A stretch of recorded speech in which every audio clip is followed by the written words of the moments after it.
তো যারা আখিরাতের জন্য চিন্তা করে, হুজুর দেখেন, আপনি মাদ্রাসার একজন ইমামকে দেখেন, মাদ্রাসার একজন টিচারদের দেখেন, কয় টাকা বেতন পায়, কিন্তু 5 ওয়াক্ত নামাজ পড়ে, তারা ওযু করতেছে প্রত্যেকবার।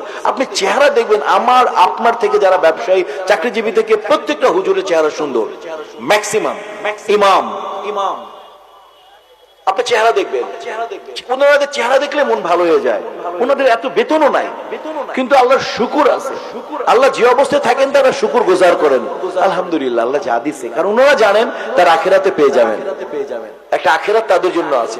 প্রত্যেকটা বড়লোক থেকে, প্রত্যেকটা যারা গরিব বা প্রত্যেকটা মালিক থেকে, প্রত্যেকটা বৃত্ত সম্ভবত অনেক রেওয়ায়তে আসছে 500 বছর, ধরেন 500 বছর ভুল হতে পারে।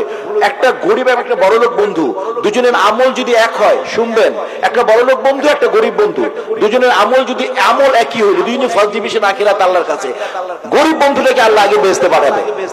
কারণ আল্লাহ বলবে, তোকে আমি দুনিয়াতে অনেক কিছু দিয়েছিলাম, তোর ড্রাইভারকে আমি এত টাকা দেইনি, কিন্তু সে ওয়াক্তের নামাজ পড়েছে, তোকে সিকিউরিটি দিয়েছো, হালাল ভাবে চলেছে, কিন্তু তুই, আমি মালিক, মনে করেন আমি মালিক, আমি ভালোভাবে চলেছি, আমাকে বলবো তুই গাড়ি মালিক ছিলি, তোকে অনেক এসিতে দিয়েছিলাম, কিন্তু ওর কে অনেক কিছু দেয়নি, এই জন্য ও আখিরাতেও বেহেশতে আগে যাবে।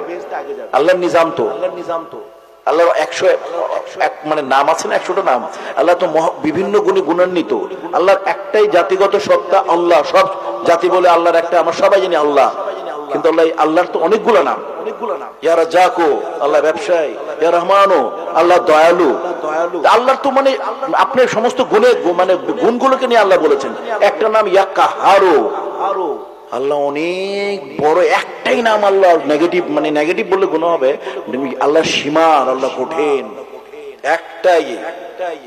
কাজে হচ্ছে আমরা ওটা দেখতে চাই না, আমরা তার 99টা নামের উসিলায় উম্মতি মুহাম্মাদি হিসাবে আমরা খালি মাফ চাবো, আমরা ভালোবাসা বিলাবো, ভালোবাসার কথা বলবো, কিচ্ছু লাগে না, ভালোবাসা সত্যের পথে থাকবো, চেষ্টা করবো, কাউকে কষ্ট দিব না, কাউকে আলোচনা সমালোচনা করব না।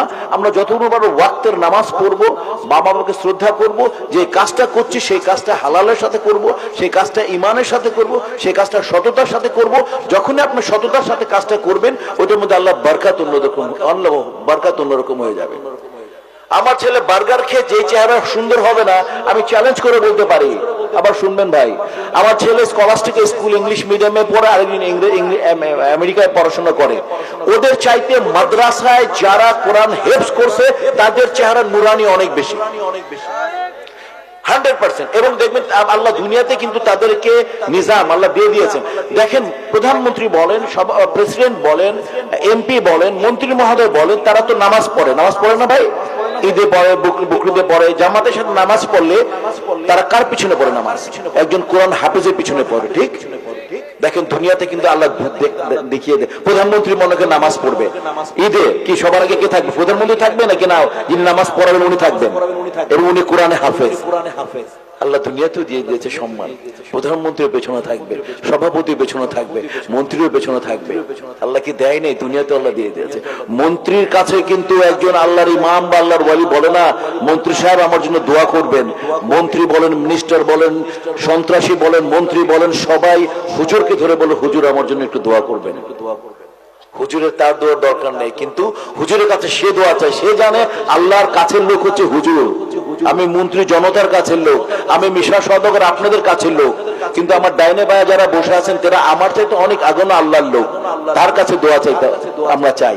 আমি নিজেও দোয়া চাই যে হুজুর আমার জন্য দোয়া করবেন। হুজুর আল্লাহ যেটা বলেছেন সেটা করতে পারি, জানায় না জানাই, ইয়াং কালে চলে আসছে, ছোট ছিলাম, অভিনয় চলে আসছে, কিন্তু আল্লাহ যাতে হালালের পথে রাখে, আল্লাহ তাকওয়ার মধ্যে রাখে, আল্লাহ যাতে ইমানের সাথে মৃত্যু দান করে, আল্লাহ যাতে হেদায়েত করে, তৌফিক এই দিয়ে হুজুর কাছে হাত ধরে মাপ চাই। যাকে মনে হয় যে যার কোয়ালিটি আছে, তার হাত, তার সোহবতে থাকি, তার সোহবত মানে তার সঙ্গে থাকি, আমার এরকম জায়গা আছে।